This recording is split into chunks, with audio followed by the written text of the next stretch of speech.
Ada satu berita yang cukup penting, saya kira di beberapa media ini memberitakan tentang persiapan ujian nasional. Besok anak-anak kita yang setingkat SMP dan Tsanawiyah akan mengikuti ujian nasional, dan kalau kita ikuti perkembangan berita-berita tentang ujian nasional kali ini tidak seserem dulu. Kita ingat kan dulu pada waktu zaman Pak Menteri Muhammad Nuh, bahkan saya sempat mengirim SMS pada beliau, ya, bagaimana suasana ujian ketika itu kok seperti kayak suasana perang, ya, dijaga polisi yang begitu amat menonjol. Ini khususnya dari kesan, ya, karena kita akan menangkap itu dari kesan pemberitaan di media elektronik, terutama televisi. Sekarang ini kelihatannya lebih agak dingin lah, agak santai, gitu, apalagi ujian SMP kali ini, ya, dan juga ujian nasional sekarang kan tidak menentukan kelulusan, hanya untuk pemetaan. Ya, jadi kalau yang baru SMP itu, waktu ujian SMA, yang saya cukup ingin mengkritisi itu adalah berita-berita di media itu sangat didominasi dengan berita tentang ujian nasional dengan komputer. Sebenarnya kan itu bukan isu yang di era sekarang ini. Apa sih susahnya ya ujian dengan komputer? Artinya ya itu sesuatu bentuk yang baru dari ujian, tapi bukanlah layak untuk menjadi catatan yang sangat penting, ya. Inilah pentingnya sebetulnya saya menekankan ya, peran media itu harus menyelipkan peran to educate, ya, bukan hanya to inform, to entertain, ya, tapi juga to educate. Harus memberikan pendidikan yang benar. Substansinya ujian itu apa sih sebetulnya? Kalau di dalam surat Al-Ankabut, ya, ayat 2 dan 3, ya, ahasiban nasu ayyutraku ayyaqulu amanna wa hum la yuftanun. Apakah manusia itu akan mengira bahwa mereka dibiarkan begitu saja mengaku amanna, kami beriman, wa hum la yuftanun, karena mereka tidak diuji. Jadi manusia itu pasti diuji. Walaqad fatanna alladziina min qablihim fala ya'lamanallahu alladziina shadaqu wa la ya'lamannal kadzibin. Sungguh telah kami uji orang-orang sebelum mereka, dan dengan ujian tambahlah siapa orang yang imannya benar dan siapa orang yang imannya dusta. Jadi memang Allah sendiri menerapkan ujian, ya, liyabluwakum ayyukum ahsanu amala. Kehidupan dunia ini untuk menguji, ya, siapa yang terbaik amalnya. Kita diuji, ada yang diuji dengan iman kita itu diuji oleh Allah. Ada dulu yang diuji dengan ujian yang sangat berat, seperti Rasulullah SAW, Nabi Ibrahim, ya, para sahabat Nabi yang diuji dengan ujian fisik. Kaum muslimin di Andalusia yang 1492 dikasih peringatan oleh dekret oleh Ratu Isabella, Edict of Expel, perintah pengusiran. Ya, kaum muslimin dikasih 3 pilihan, ya, berganti agama, ya, kemudian keluar dari Spanyol atau mati. Pilihannya 3. Nah, itu diuji juga bagi mereka, itu ujian sangat berat, ya, itu abad 1492 dan seterusnya, abad ke-15 dan seterusnya, sehingga jutaan kaum muslimin terpaksa harus berganti agama, ya, mereka yang dalam sejarah disebut sebagai Moriscos, ya.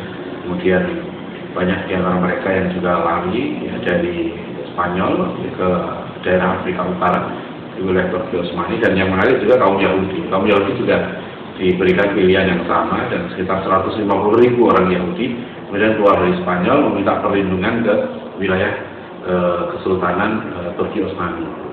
Ujian juga. Nah, sekarang kalau kita bicara ujian itu kan sebenarnya bagian dari evaluasi pendidikan.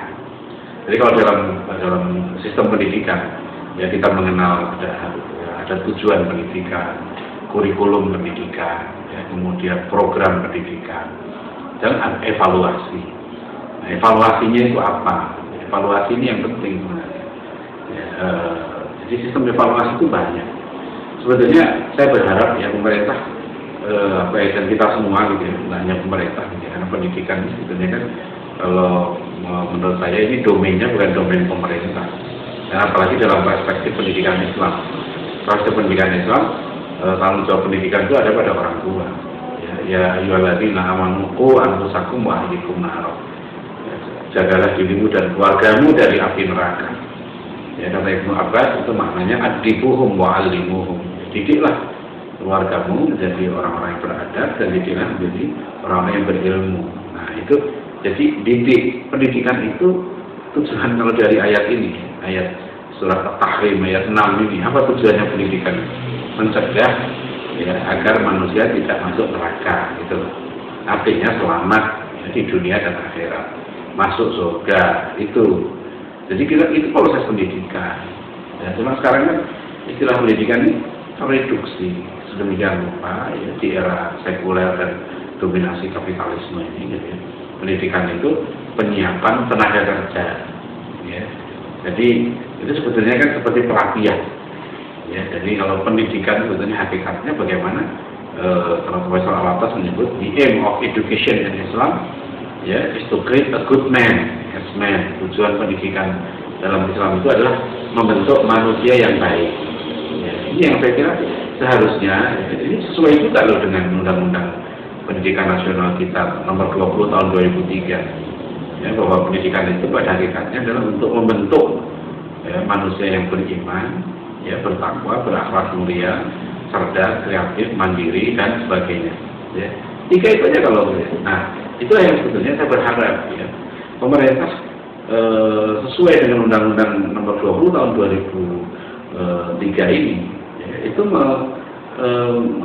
menekankan betul nih aspek iman, takwa dan akhlak mulia ini kan sudah dibuat.